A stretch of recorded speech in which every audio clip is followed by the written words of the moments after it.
Revelation 2342, from the 21st of May 1942. Jesus' suffering and death on the cross. Avenging sacrifice. Jesus' suffering and death on the cross was the greatest sacrifice of love ever offered by a human being on earth. It was not an atoning sacrifice of a guilty person, it was not a deserved punishment, but a sacrifice made for the sins of other people out of deepest love for them. It was a voluntary sacrifice of atonement that was meant to ransom fellow human beings from their well-deserved punishment. The death on the cross was unspeakably painful, and yet Jesus chose it because his body wanted to suffer out of immense love for humanity. He wanted to do something that people were not capable of. He wanted to take agony upon himself in order to spare his fellow human beings.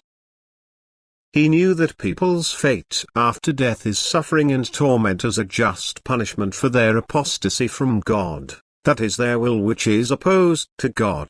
And in his love he wanted to reduce this suffering and torment by imposing it on himself. Thus he voluntarily bore suffering so that they would not have to bear it. And thus he chose the most agonizing death, the death on the cross, and offered these unspeakable torments to his Father in heaven. He brought him the sacrifice of atonement by suffering and dying for sinful humanity.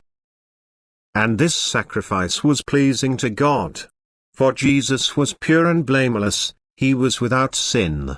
There was not the slightest guilt on him, but he chose the death which atoned for the most serious crimes, which was unspeakably agonizing and dishonoring.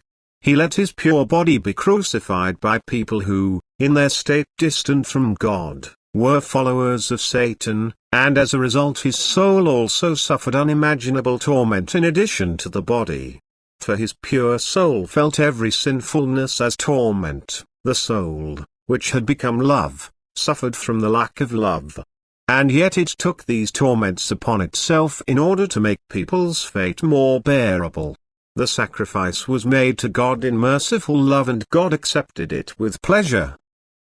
The human being Jesus had to completely renounce his love for the world before he could make this sacrifice. He had to free himself from every desire, he had to be willing to give everything of his own free will. Only then was he able to make this sacrificial death. His love was so great that it only applied to his fellow human beings and not to his own body. And because this greater than great love moved him to make such a sacrifice, God accepted it. And thus Jesus redeemed humanity from eternal death through his suffering and death on the cross, which surpassed every other death in pain and agony, because his love was so great that he was willing to endure everything for the sake of humanity, which without his act of salvation, without this sacrifice on the cross, would have to suffer for eternities if it wanted to atone for its inconceivably great guilt of sin itself. Amen.